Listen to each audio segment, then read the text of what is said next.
to survive NANOG as an introvert.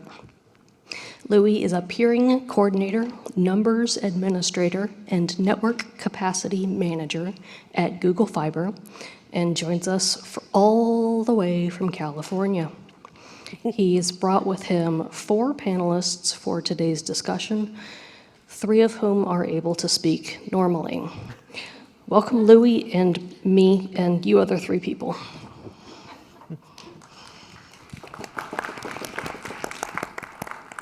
Thank you so much, Adair.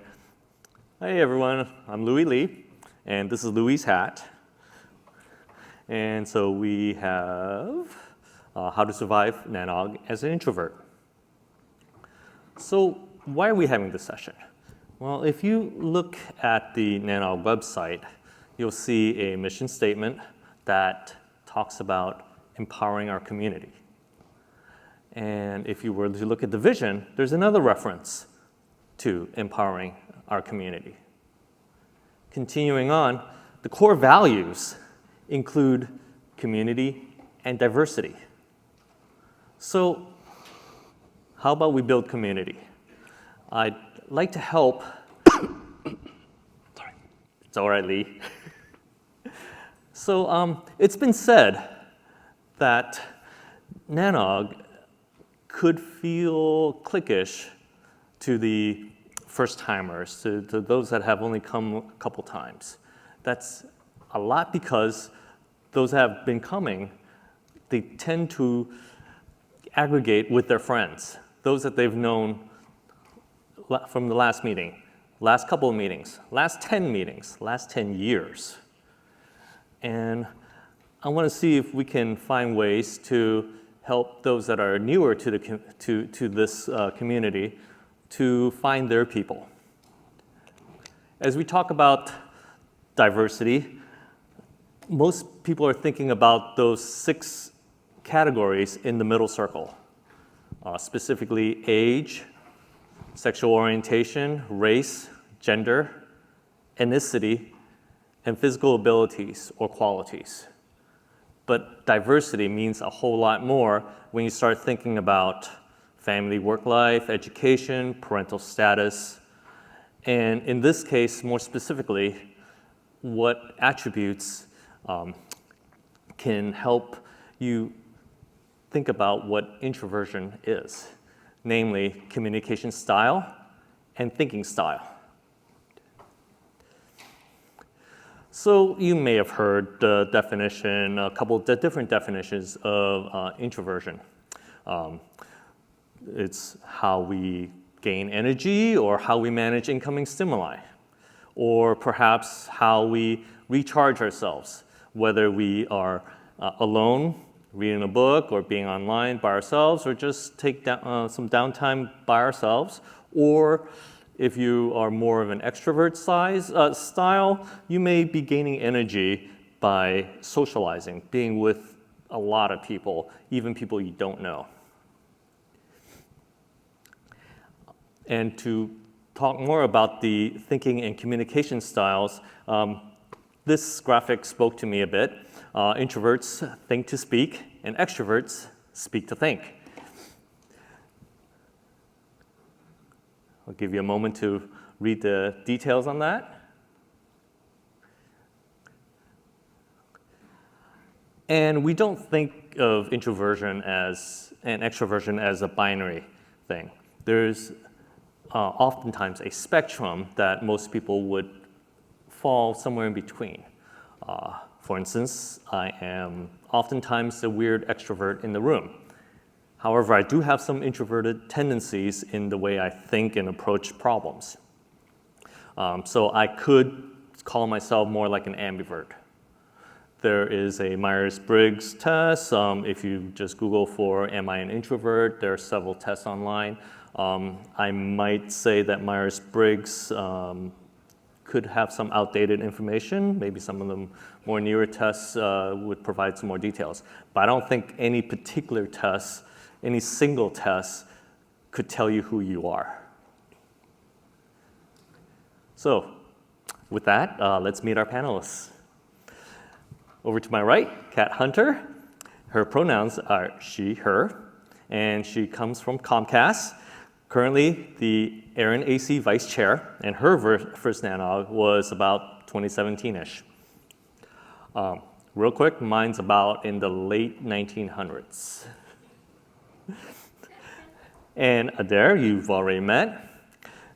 Pronouns, she, her, and she's our NANOG PC and the host for this afternoon's session. Her first NANOG was just before the pandemic. Yay! To my left here, Maurice D, pronouns he, him. He's from LynkState. However, that's not his only career with this community. Several different roles. Let's see. We'll get to that. First NANOG, 1999. Lee Howard. Pronouns he, him. IPv4 Global by Hilco Stream Bank. And the first NANOG over in Eugene in 2002. So let's jump into a discussion with our panel here. First question, I'm going to go back to my seat because this is not about me, all right? I'm not the expert in the room. My panelists are, and you all are. So first question, what were your concerns about the conference prior to coming for the first time? Which of your concerns were realized and which were not, and how did you deal with them? Would somebody like to take that first one? As our introverts look at each other. Please. So I am often accused of being an extrovert. Normally I would be a lot more outgoing on stage. I think my concern was having been on the NANOG listserv 10, 15 years ago in my previous career as a network administrator, was just kind of having overall imposter syndrome, of course, and the tone of some of the discussions on the NANOG listserv and whether or not that tone would come through to someone in person already having imposter syndrome. Go ahead. I would actually agree with that. I think a lot of people end up looking at, and I think it goes for introvert and extrovert, but especially for introverts, we tend to make the mistake of looking at badges, especially when you're little eng1 looking at CEO of X company or owner of this business, and you start to question if you should even be there. And it's not that you don't belong there, you do. You kind of get lost, especially if you're an overthinker anyway. You can get lost in the badges. The first couple of meetings that I went to, I actually did relatively okay. And for me, it was the Aaron space because I've been doing that since probably 2006. But it wasn't until a couple of meetings later that I actually had my boss at the time had expected me to go in the room and start asking real questions. And in policy, it's kind of weird because it's like, do you know about policy 2.1. whatever? And you have some people that have it completely memorized. And when you talk to certain people, am I talking too much? Am I not talking enough? And you get lost in that. And I caught myself in a very, very early Atlanta meeting where that was when I learned, and never happened again, learned to, one, not look at badges. Everyone belongs there. And two, remove yourself from the room, reset, and then go find yourself an extrovert because they will take over the room, and it's fantastic. It's great because it allows you to kind of bounce in and out of conversations and not feel like, am I talking too much or not enough? Maurice? Unfortunately, I don't have a microphone. Oh, I'm sorry. Can we get Maurice a handheld, please? Okay, thank you. I thought there would be a microphone here, so I ended up with that one. Okay, so look, 1999 was a pretty early time for NANOG, right? And also very early in my career. And so there was a lot of, as we've mentioned, kind of imposter syndrome type of effects. But also, I was actually a European coming to a US conference, which added another level of curiosity, right? And maybe apprehension. In terms of how to deal with it, it was a kind of an interesting process of realizing that the people here were not so different from me. We all kind of wanted to do the same thing. Like this wonderful internet thing was super fun, right? And it required lots of different types of people to build it. Some people were, let's say, more exuberant and generally, let's say, willing to talk very openly and, how did you put it, Louis? Think as they speak. And others were more, let's say, quieter, thoughtful. And it was a good way of dealing with this for me was to find those quieter, thoughtful people. And then, while staring at my shoes, she'll shuffle over and have the opening of a conversation, which led to more conversations, which led to more adoption. So, yeah.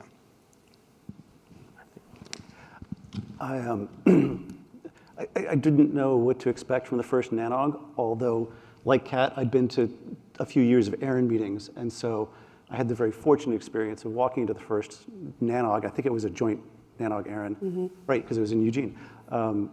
And people saying, why do you have a newcomer badge? That doesn't make any sense.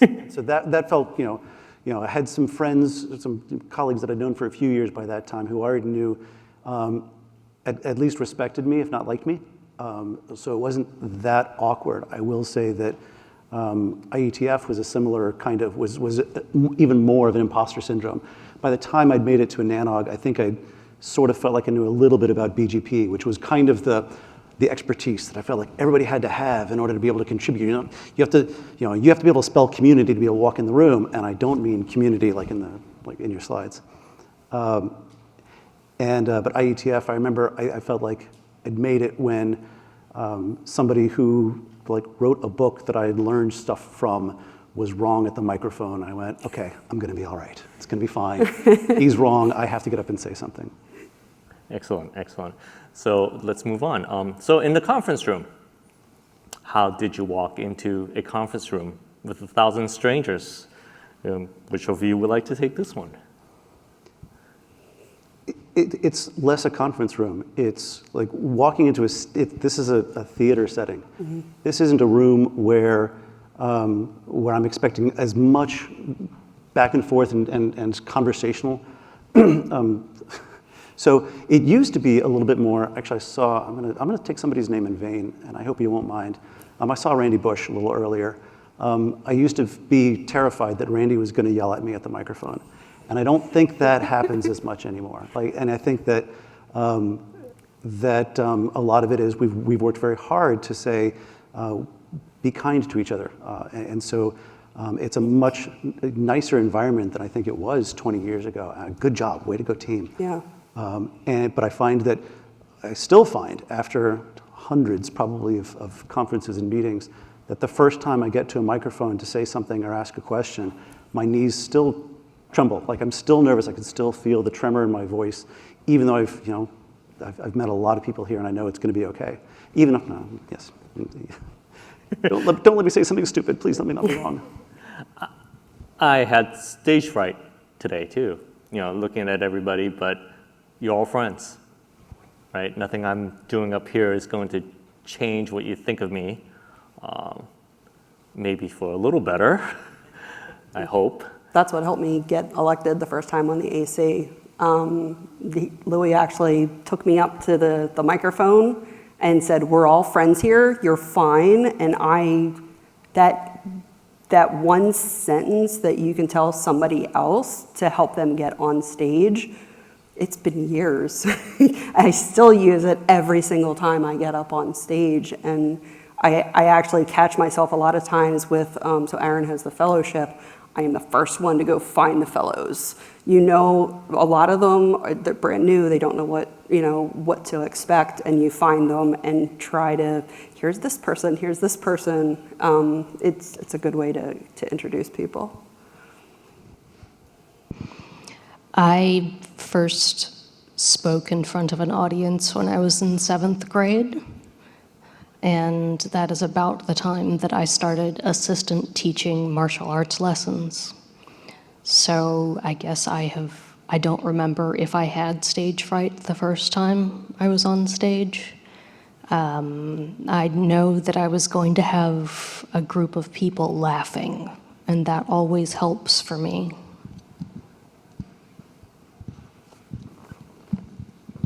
Just to extend a point here, I thought it was interesting as we had a little chat before starting this, and strongly related to walking into a conference room full of strangers. The secondary question was, well, how many of us here, given that most of us have been here for coming to a NANOG for decades, how many of us have given talks? And should we do a quick poll? How many talks have you given? 4 or 5, I think. That's outstanding.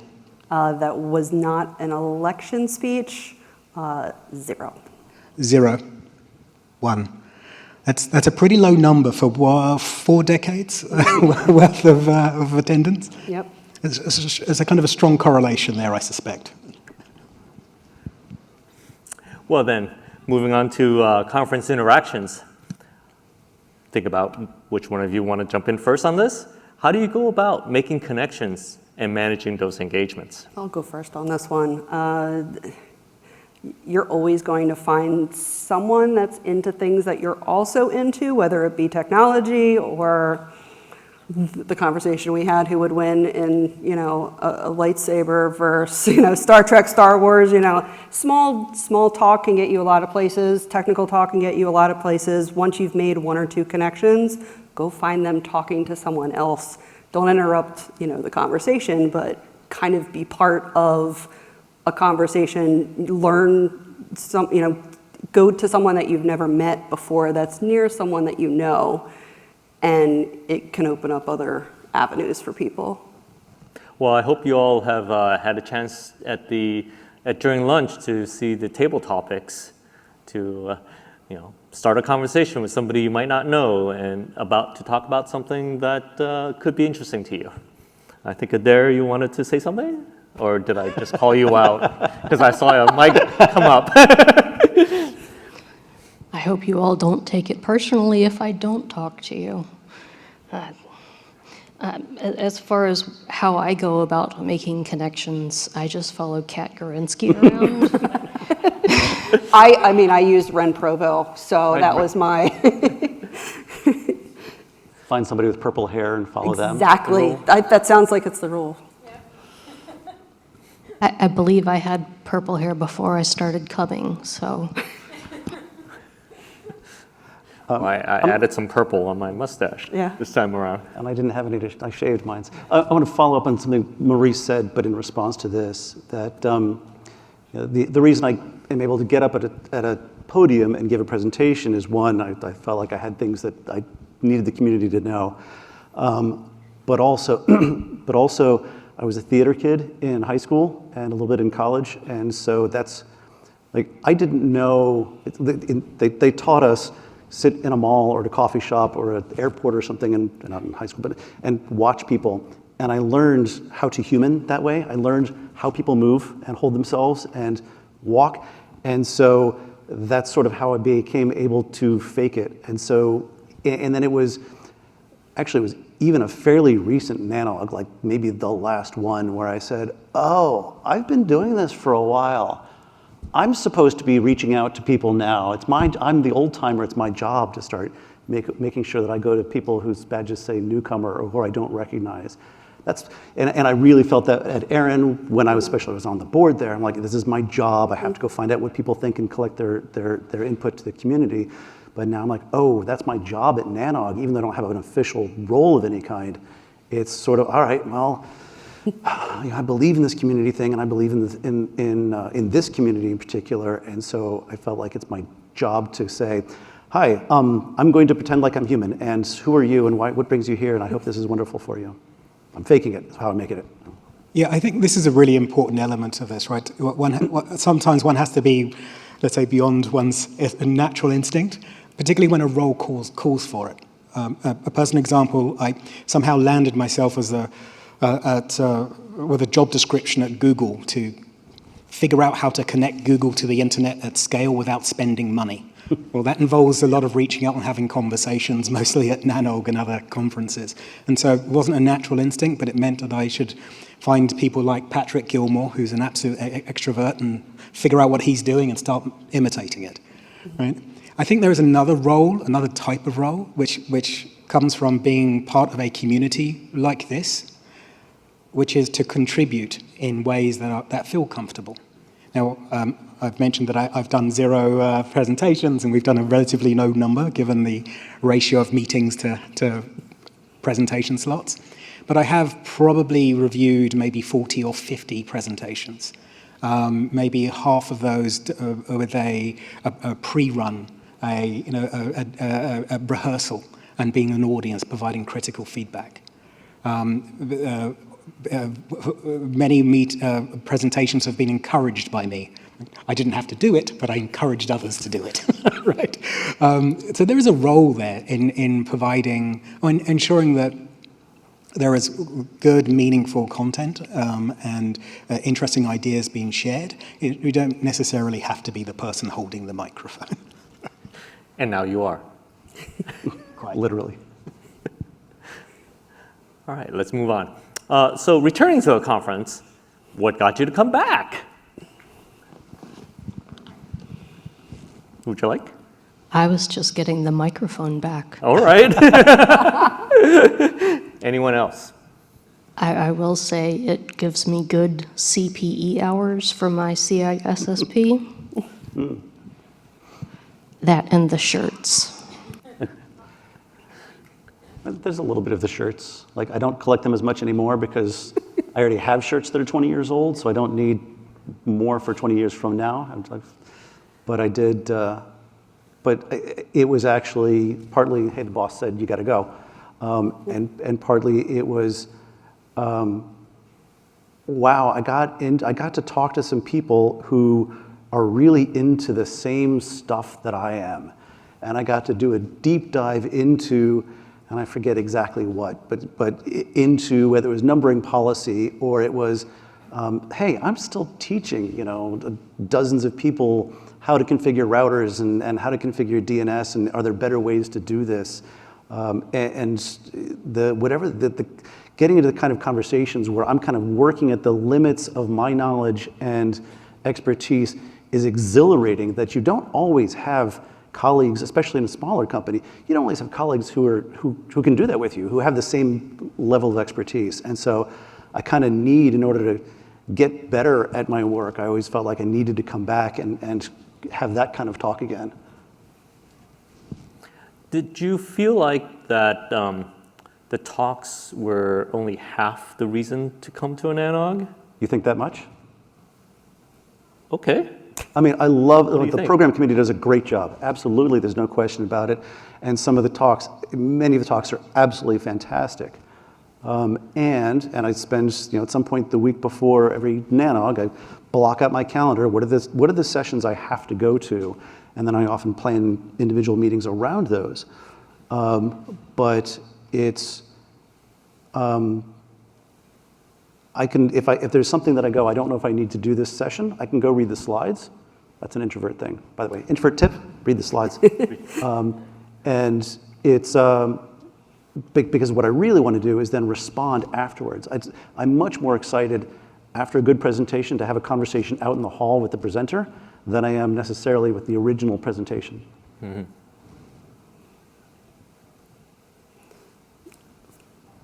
Well, let's move on.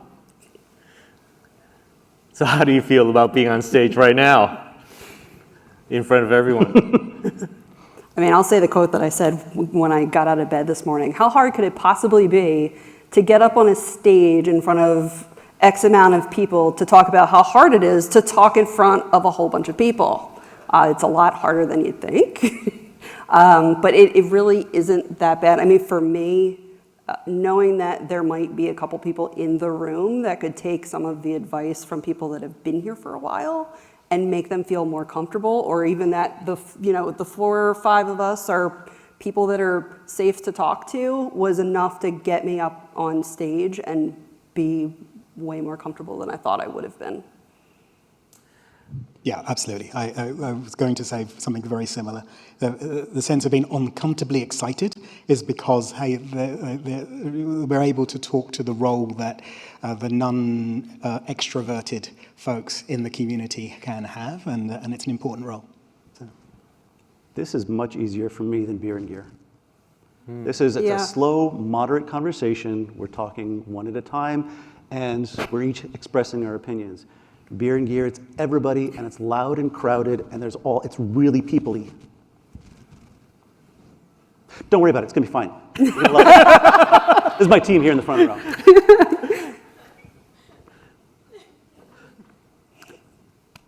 What about permission to not do everything? Oh yeah, if you're burnout, take a break. Don't push it. That's probably the worst thing that you could do to yourself, is to try to force yourself, because you will run out of battery power way too fast. And then by the time you hit that last day, everyone can do it, but you have to give yourself permission to remove yourself from a room if you have to. And then you go back in, but give yourself a little bit of time. Yeah, and we'll talk more about self-care in a little bit.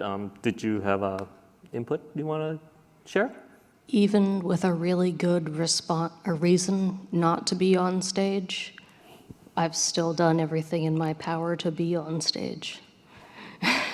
Thank you. I'm very stubborn. All right, prep. Let's get into some prep. How do you prepare yourself mentally to come to this conference, or do you? I've got some nods, but okay, this is a lot more talking about yourself now. Yeah, absolutely the most comfortable space. Thanks, Louie. But it is really important. Like personally, I have a little bit of a routine that. I try to kind of moderate the amount of energy I have in the days before. So I generally don't do many social things. Maybe myself, my partner, just doing general domestic things, cooking, no big parties or anything like that for about 4 or 5 days before. The reason is I think that there's for me, and I think most introverts have this limited budget for sociability, right? It's not a terrible thing, but it becomes very exhausting very quickly. And the 3, possibly 4 days of NANOG is, let's say, an overcommitment for most. A fun overcommitment, but an overcommitment nonetheless. And so preparing is really about sort of moderating the amount of energy exhumed. Secondly, it's reading the agenda and knowing, hey, these are the things I really want to go to. These are the things I have some contribution for. These are the areas I can learn something about. And having that structure is a really great way of sort of anchoring what those next 3 days will be like. And then there's a third stage, is who do I have to talk to? Right, and that's not a negative thing. Like, I don't want to talk to anybody apart from these, but also making sure that time is spent with maybe it's a business conversation, maybe it's a technical issue, maybe it's have to catch up with somebody because we haven't seen each other for a while, and again, sort of building structure around those 3 areas are the ways that I feel mentally prepared for NANOG. I guess. Oh, sorry. Yeah, it's fine. I usually have issues sleeping the night before I have to get up on stage, so I wore myself out yesterday. I got a really early flight in from the East Coast. I think I was up at 5 a.m. to get out here, and then I think I was up to 30,000 steps by the end of the day yesterday.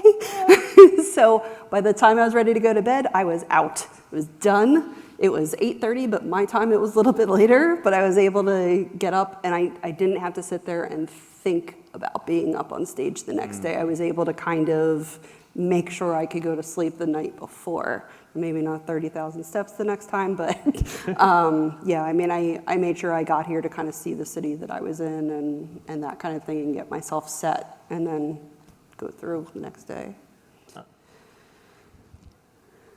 Do you do and this question is for everybody, do you do anything in the morning when you wake up to center yourself in any way, or there's a yoga session, by the way. I control the things I can control. So I make sure that I get a decent seat on the airplane. I get to the conference room early to stake out my seat. Yep. And try to claim that seat for all of time so that I always have a home base to go back to. Make yourself a reserved tag, too? Okay, well, this week, what are we doing for self-care? Well, we already heard from Kat about Yep. doing the walk. My self-care was the prep. If I can get that good sleep before I get here and take those couple days before to just kind of be to myself, I'm usually okay for the rest of the time. Drinking more water than alcohol. It's always a good start. And I bring like a sheet mask so that I have an enforced 20 minutes of quiet in my room where I don't want to see anyone else. It is something where I especially worry about my sleep. You know, preparing for the week, doing self-care, I'm not good at these things. I'm mostly of the model of collapsing at the end of the week and just hoping that nobody needs me much. This week is actually especially bad for me. I came from a funeral to come here, and I'm taking a red eye back home, so I've got early meetings Thursday and Friday, and then another funeral. It's a really tough emotional week in addition to being an intense week. And the two things I do try to do are make sure that I'm getting vegetables, especially lunch and dinner, because that's really tough when eating, as some of my friends say, when eating out of troughs in a hotel. And then making sure I'm getting to sleep at night. Because what do I do first thing in the morning? Panic because I have to run and get to breakfast. I do some panicking in the mornings, just to prep. I'm actually curious about you, Louie. Oh. I get up with no time to properly prep completely.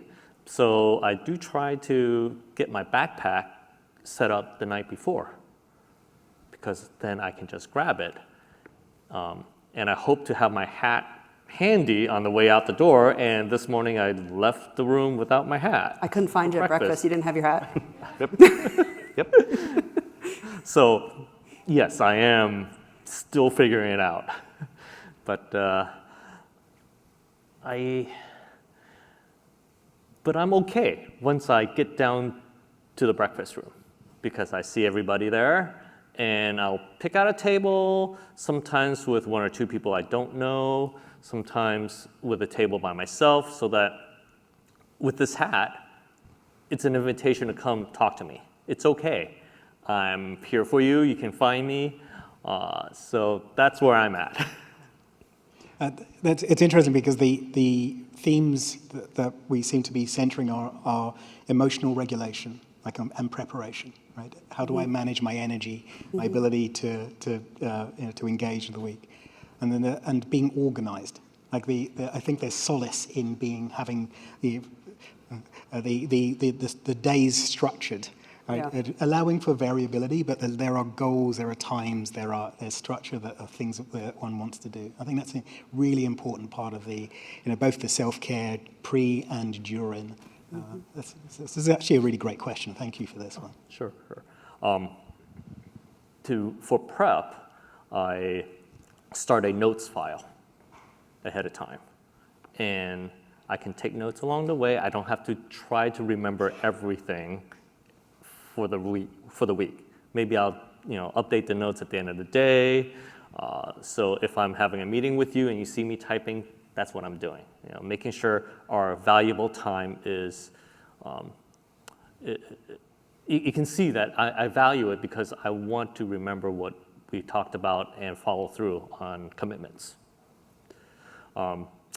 So that's setting up meetings ahead of time. That's reading the agenda ahead of time, making sure I have the meeting set up correctly, things of that nature. Reading through the attendee list, get a sense of who I forget.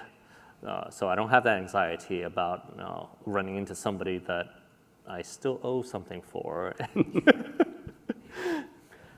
You mentioned sitting down at the meal tables, and it's one of the things I really appreciate is that meals are provided and we don't have to put together ad hoc meal plans every day with who knows who the group's going to be, the social tension. But I do find that I am better about sitting down at a group of strangers at the beginning of the week than at the end of the week, because at the end of the week I'm burned out. Like I no longer have the tolerance. And part of it may too be, here's a friend that I've known for 10, 15 years, and I see 3 times a year, and I haven't had a chance to catch up. So it's definitely, that is part of what does keep me coming back, and what has built into this is that even though typically I suppose introverts have fewer friends but closer relationships, I've got friends here who maybe I only see 3 times a year, but then I've got people at home I don't see 3 times a year, so it's having the forced recurrence of being able to reconnect with people is probably the best part of NANOG for me. I think something that's kind of been a theme without a name is, how many people have heard of spoon theory? Spoon theory. So you have a certain number of theoretical spoons in your hand, and each time you do an action that involves social interaction, you give up a spoon. So it sounds like in preparing to come here, we gather a few extra spoons, but we lose a couple spoons each day. So by Wednesday, we have fewer spoons than we started with, fewer spoons than we normally do. And it just takes a little bit longer to recharge and get some of those spoons back. The October meeting might be challenging for some folks because there is another meeting that is back-to-back to it called the Aaron meeting. And many of us have to do both. And at the end of the Aaron meeting, I run out of forks to give. Well, isn't that knife? Oh, nailed it. All right, so how are you planning to decompress? Video games. Video games. I'm not even kidding. It will be in my room at home. Husband will probably be downstairs. We'll probably be gaming together, but Sure. we'll probably also be in different rooms. So online large world gaming, or just Yeah, it's funny because it's maybe with one other person I know, maybe 2, but you can kind of like take a break, go get something to eat, It's a come back character. to it. It's kind of a, get back to reality kind of a thing, but it's, you can just focus on something entirely different. I mean, my Switch is in my backpack like 3 rows away. Mine's upstairs. She's ready. I normally don't fly out the night NANOG ends. I usually stay an extra night, and I try and get a later flight the next day. And because having that hotel room that's quiet and clean, and I can just sit there, and sometimes I'll do email, but and if I need to, wait until the weekends, I sort of push myself through. But I do have a day where I do nothing. Like after a conference I went to in January, that was a lot of people I didn't know, and I was doing a lot of reaching out to people. I had an extra day, and I went, okay, I'm staying in the hotel room, and it was in Hawaii, and I didn't leave the hotel room all day because I just needed to non-people for a day. I hope you had a nice balcony. It was a great, it was, I yes. mean, not to date myself by referencing the tick, but spoons! Exactly. All right, your superpower. What advantage do you think introverted folks have over the extroverted people? I'm so glad we added this this point, because when we were talking about this initially, this talk, that it kind of felt a little bit like we might just be focusing on not negative things or inadequacies, but they sort of like it's sort of almost non-normal. But really, this is very normal for 50% of the population to feel this way in one degree or another. The other great thing about being an introvert, and I'm going to wave the flag very proudly, is that there is a certain set of skills that align with, and again, I'm going to quote your earlier quote about thinking to speak, right? And it's perfect analogy, right? Because I think a superpower that's very applicable to this environment is the ability to listen, and listen really carefully, and take in a lot of information about what people are saying, how they're feeling, how they're interpreting the world, how they are thinking about often very detailed technical topics, and being able to listen and respond in a way, if not immediately, maybe in writing and a follow-up. But I think people really value having those people in the room when discussing very technical topics. People who can take in a lot of data, listen, and not necessarily automatically think and reply. Not necessarily automatically speak to think in reply. That's what I meant to say. When I heard you say that, the first time I heard you say that, I went, oh my gosh, yes, and I had not read the book. And I went, oh my gosh. And that is something that even though we think of needing, as a salesperson, needing to be an extrovert to go out and meet people and shake more hands, that ability to listen hard, as I think of it, I do think is a key ability in that role, which we think of as being an extroverted role. Absolutely. I think I refer to a role that I had, which was an insurmountable, impossible role that required a lot of negotiation. And frankly, I didn't do very well at the role until I started being more of the introverted self, which was listening more, waiting until there was let's say, that the person I was negotiating with, or the group I was negotiating with, would tell me actually what their motivations were, what they valued, what they really wanted to get done, right? In the business context, in the technical context, negotiating about what were the barriers for them to work with me, be it budget, be it, and when actually more often than not, ideas that they had to fight against in order to make something work, right? The barriers that they had, which made it a much higher quality type of negotiation, type of interaction, type of relationship building, simply by, frankly, shutting up and listening. So I think it's a superpower. Yeah, I think what might, for some of us, be a superpower is also sometimes what drains us. A lot of introverts are super empathetic. We'll sit here and have a discussion with somebody, and even though we're listening and sometimes talking, sit there and go, am I talking too much? Am I not talking enough? Am I too technical? Am I not technical enough? Am I, while I'm talking too much, am I overthinking this? And then you just kind of trail off into this, where am I at this point in this conversation? And that can be exhausting. And by day 3, out of spoons. So I came back to the same quote that you had earlier that Maurice referenced. And aside from introverts just being, better looking, better smelling, nicer, I think that if extroverts talk while thinking, introverts tend to think over and eliminate their bad ideas before speaking them into existence. So one of the ways that I kind of help manage my ADHD is I tend not to have a screen in front of me, and I will write notes, and I will write down my questions, otherwise I'll forget them later.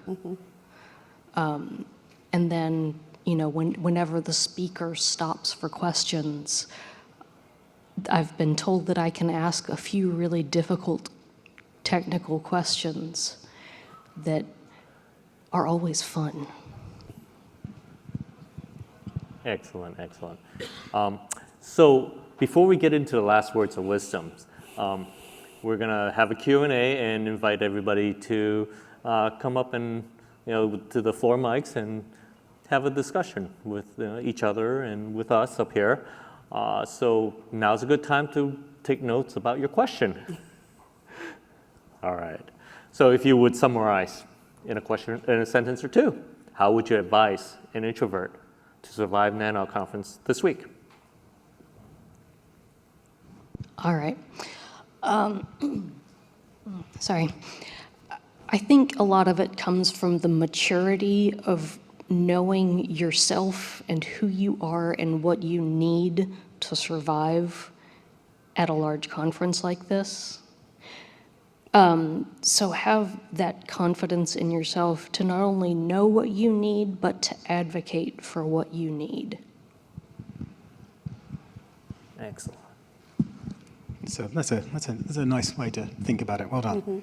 I would say that one of the ways that I think are important is to start to figure out how you will contribute to this community, because I think the amount of comfort one feels is part of a function of contribution. Be that helping people review their presentations before the next time they want to present, or participating in one of the committees. There's a sort of role, a contribution that can be made, and I think that's a really good way of thinking about these conferences and think about this week. I guess if a sentence or two is hard. I guess if we were to do one sentence, it would be don't panic. If we're going couple, find an extrovert if you really need to. And if you need to recharge, just do it. You know, everybody has different requirements. If you need to go in another room for 5 minutes, the conversation can wait 5 minutes so that you don't burn out for an entire day. Yeah, there's a difference, we sort of touched on it earlier, between introvert and shy, and not necessarily the same thing. I think many of us are better in one-on-one or very small group conversations than in larger group conversations.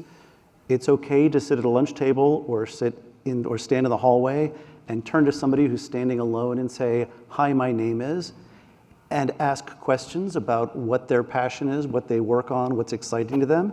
And you don't have to necessarily have anything to say, especially if you find one of those extroverts. You get them turned on and ask them a question or two, and next thing you know, you've got a lively conversation, and it can be really fun as you get into that. It can also be really fun when you get into those. Introverts tend to have less patience, I think, with the more superficial conversations. Let's get it deep into the meaty stuff, and so that can be really enjoyable conversations as well.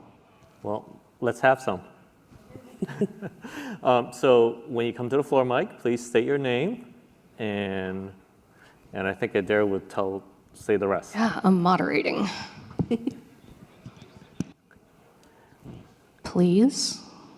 Yay! State your name, your affiliation.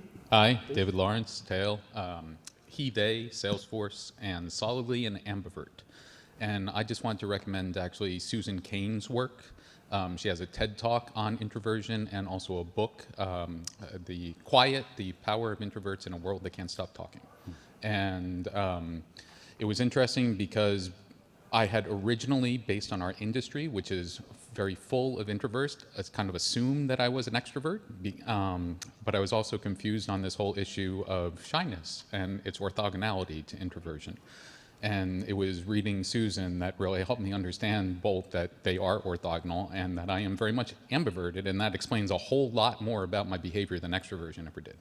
And I was specifically on the topic of, yes, there is a great job that the program committee does, but the real value of coming here is the interacting with other people. And so if you are an introvert just coming for the talks, don't stress yourself out.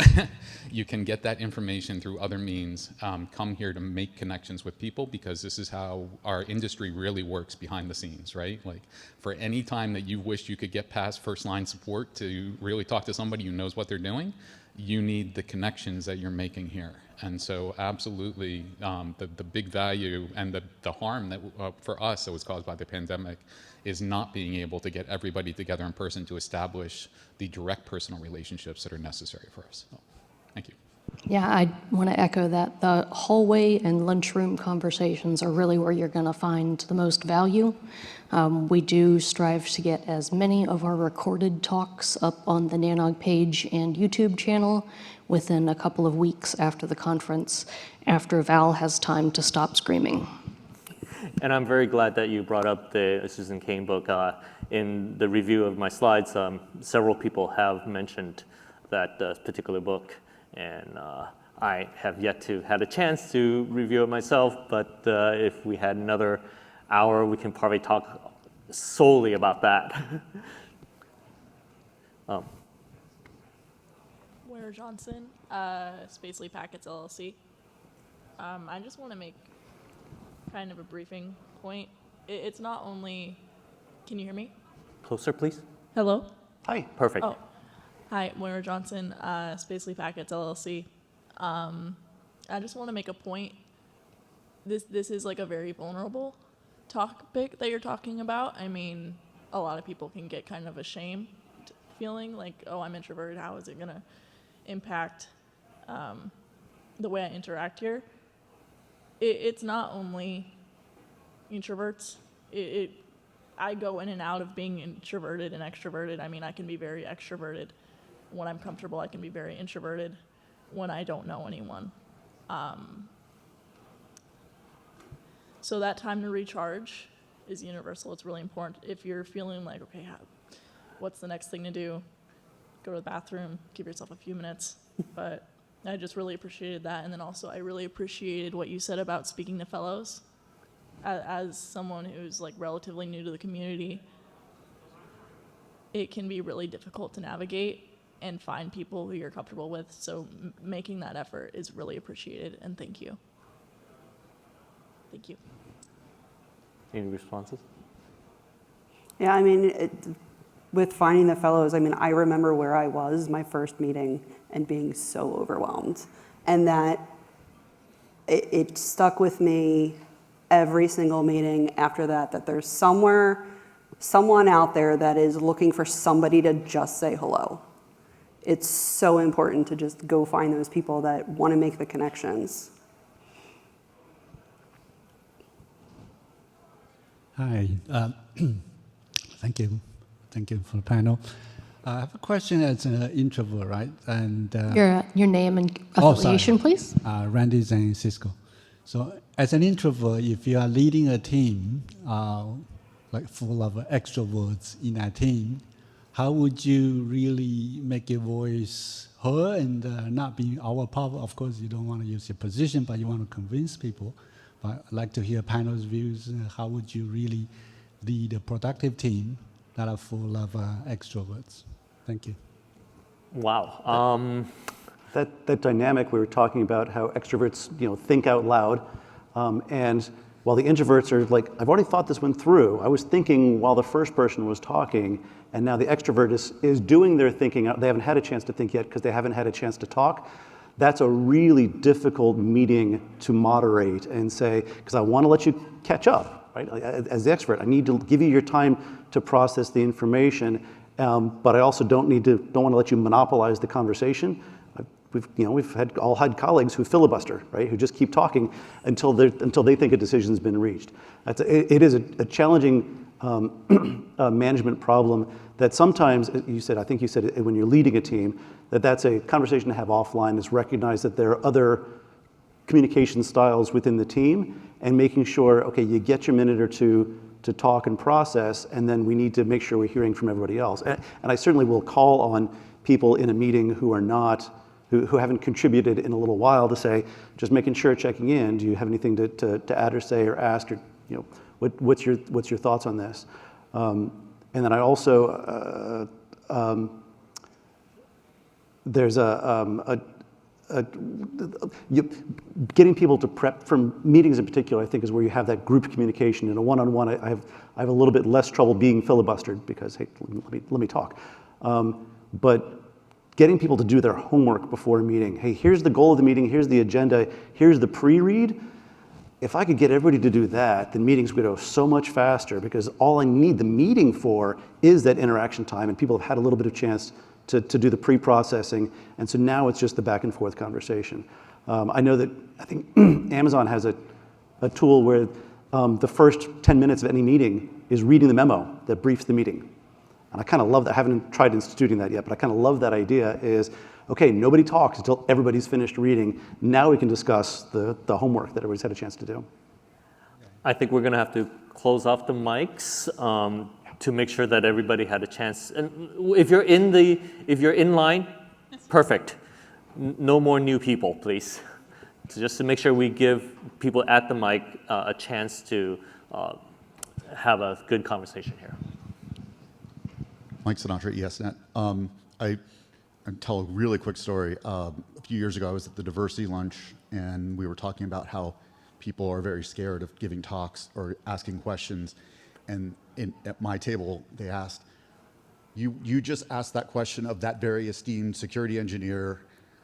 How did you even bring yourself to do that? And I said, are you kidding? I was completely terrified. I mean, this is someone we all know who I consider she's more evolved than I am. So like asking her a question was the scariest thing I've ever done. And I said, maybe I'm just an adrenaline junkie and this is the way I express it. And I realized that's actually probably true, is I feed off that fear. When I give a talk at NANOG, the best feeling I have is the high afterward, after it's over and it's done, and I don't have to do another talk. I love that feeling. And so I think that it's feeding off that fear. And I was wondering if anyone up here or anyone else has that same feeling, that you just kind of sort of treat your own fear of public speaking, your own fear of talking as kind of a adrenaline sort of rush. What about after you ask the question and you're so proud of yourself for asking the question to that person that you're not really listening? That you forgot to listen. That's also true. And in this case, the person did kind of look like this. And I thought she was going to roll her eyes, and then I was like, oh my God, I asked the wrong question. It turns out it was okay, but yeah, it was a scary moment. And the more questions you ask, the easier you get to learn, oh, maybe I'm not an idiot, I'm asking decent questions. But also, no, that's part of why I'm able to get up and present, is I get nervous every time, but I learned from being a theater kid, just stage fright that's energy. Yeah. And so you just get to use that energy to give a compelling, dynamic presentation, which I've been trying to hold myself in a little bit with my nerves today because of this particular topic. All right, we've got about 2 minutes and 20 seconds left. Well, I was very happy to just take my notes and go sit down. You didn't need to let me come back up here because I'm okay, so introvert. nervous. But I was just going to recommend the highly sensitive person, and I apologize if I missed because I missed the beginning. But did you guys talk about that at all, too? No. Because it's kind of like it's not introversion versus extroversion. It's sensitive versus not sensitive people. And we're like the alarm system in society, and we keep everybody safe because we want to run away from the lion. So it's by Dr. Elaine Aron. But I was also going to ask what people thought of trying to do something like coming to the hackathon. And it's kind of a shameless plug because I enjoy it, and there's Chris Woodfield over there on the mentor committee, because it's actually a smaller group, and you can just kind of chill out, and everybody's pretty introverted and sits at their tables, and yeah. But anyway, I would just recommend coming to that, and don't feel like you have to be an expert. So. Name and affiliation before you leave. Exactly, I was too nervous to do it. My name is Barry Jones Cook, and that's my affiliation as well. I'm a consultant, LLC, and that's it. Yeah, thank you. Matt Pouncett, DNSO work. I was going to add to the self-care notes. I'm really bad at preparing for NANOG in that way. I tend to deal with it afterwards, and part of that was when my partner and I moved in together. We had all the talks you usually have about, life in the same house, and one of the things I talked about was post-travel, and like there will be no family dinners, there will be no parties for 2 or 3 days. Like I'm going to be, and that's it. The recovery time after is super important for, especially given that I'm so bad at like saving up beforehand. Yeah. One question from our Yes. online audience. Yes, one from the remote Q&A moderator, remote Q&A queue.